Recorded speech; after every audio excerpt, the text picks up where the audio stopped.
Welcome to Maplewood, a picturesque town where everyone knows everyone, or so they thought. Today, we unravel the chilling tale of Emily Carter, a beloved high school art teacher whose life was tragically cut short. Join us as we delve into the mystery, the investigation, and the secrets that led to a shocking revelation. In this episode, we explore Emily's life, the day of the crime, and the dark secrets that emerged. This is a story of love, betrayal, and a community shattered by murder. Emily had long, chestnut brown hair that cascaded in soft waves down her back. Her green eyes were striking, always filled with a spark of creativity and kindness. She often wore colourful, flowy dresses that reflected her artistic nature, paired with a pair of vintage glasses that added to her quirky charm. Emily was known for her warm and nurturing personality. She had a way of making everyone feel special and important, whether it was her students, friends, or family. Her passion for art was infectious, and she had a habit of doodling on every scrap of paper she could find. Despite her outward cheerfulness, Emily was a private person, often keeping her struggles to herself. Emily grew up in a small town, the youngest of 3 siblings. Her parents were supportive and loving, encouraging her artistic pursuits from a young age. She attended a prestigious art school, where she met many lifelong friends and began her career as an art teacher. Significant life events included the loss of her mother to cancer when Emily was in college, a devastating blow that she rarely spoke about. The story takes place in the quaint, picturesque town of Maplewood, known for its tight-knit community and beautiful tree-lined streets. Emily lived in a charming 2-story cottage on Maple Street, with ivy creeping up the walls and a garden bursting with vibrant flowers. Inside, her home was a reflection of her artistic soul, filled with colourful paintings, handcrafted decorations, and an inviting warmth. A typical day for Emily involved teaching art classes at Maplewood High School, where she was adored by her students. She would often stay after school to help students with projects or simply chat with them about life. Evenings were spent in her home studio, where she worked on her own art or prepared lesson plans. Weekends were for family visits and catching up with friends at the local cafe.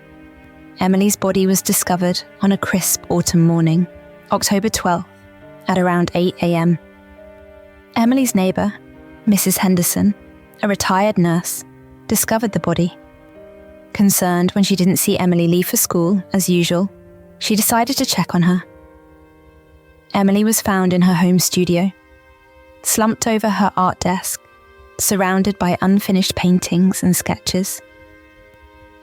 The first responders were Officer Jameson and Officer Parker, who arrived within minutes of Mrs. Henderson's frantic 911 call. They immediately secured the scene and called in the detectives. The studio was in disarray, canvases knocked over, paint splattered on the floor, and signs of a struggle evident. A broken vase lay near Emily's body, suggesting a violent altercation. Emily's body had several visible bruises, and there was a deep gash on her forehead. Her once vibrant green eyes were now lifeless, and her hands were stained with paint and blood. Emily had a close relationship with her older siblings, Mark and Sarah, both of whom were devastated by the news. Her father, Robert, was a retired carpenter who had a strained relationship with Emily after her mother's death. Emily's best friend, Lisa, was in shock. They had been inseparable since college, sharing both joys and sorrows. Emily's colleagues at school also spoke highly of her, describing her as the heart of the art department. Emily had recently ended a tumultuous relationship with her ex-boyfriend, Daniel, a local artist with a volatile temperament. Though their breakup was months ago, Daniel had not taken it well. Emily's co-workers at the high school admired her dedication and talent. She also had several acquaintances in the local art community, where she was well respected for her creativity and passion. Unbeknownst to many, Emily had been receiving threatening letters for months. She had confided in Lisa about these, but hadn't want to worry anyone else. Emily was financially stable, thanks to a modest inheritance from her mother. However, she had recently made a significant investment in a local art gallery, which had raised some eyebrows. Besides her rocky relationship with Daniel, Emily had clashed with the gallery owner, Mr. Thompson, over the direction of the gallery. She had also been at odds with a fellow teacher, Mrs. Klein, over budget cuts affecting the art department. Detective Laura Bennett, known for her sharp mind and tenacity, was assigned to the case. She had a reputation for solving even the most complex cases and was determined to bring justice for Emily. Detective Bennett was assisted by her partner, Detective Sam Rodriguez, a seasoned investigator with a keen eye for detail, and forensic expert Dr. Evelyn Green. The forensic team found traces of a struggle, including fingerprints and a strand of hair that didn't belong to Emily. DNA analysis was underway. Mrs. Henderson provided a detailed account of her discovery.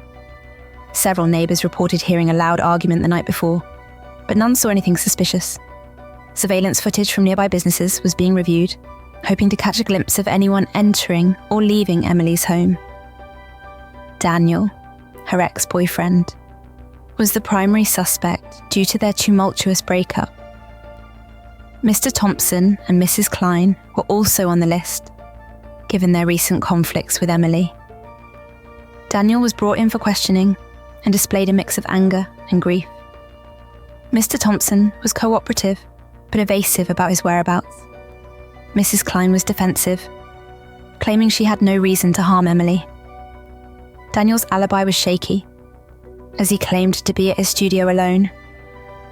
Mr. Thompson was at a late-night meeting, and Mrs. Klein was at home with her family, all of whom vouched for her. A crucial piece of evidence was found, a unique paintbrush belonging to Daniel, stained with both paint and blood, hidden in his studio.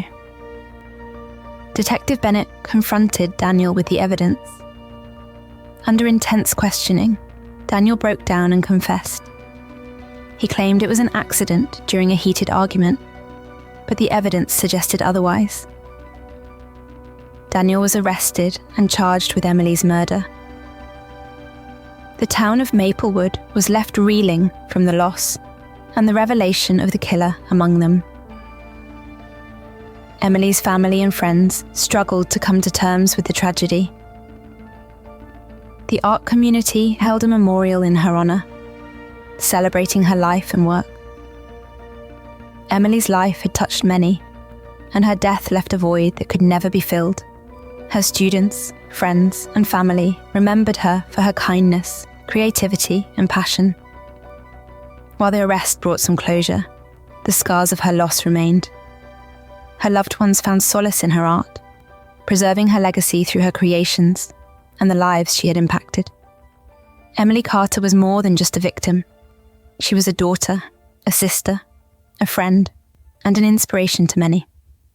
While justice has been served, the impact of her loss continues to be felt deeply by those who knew and loved her.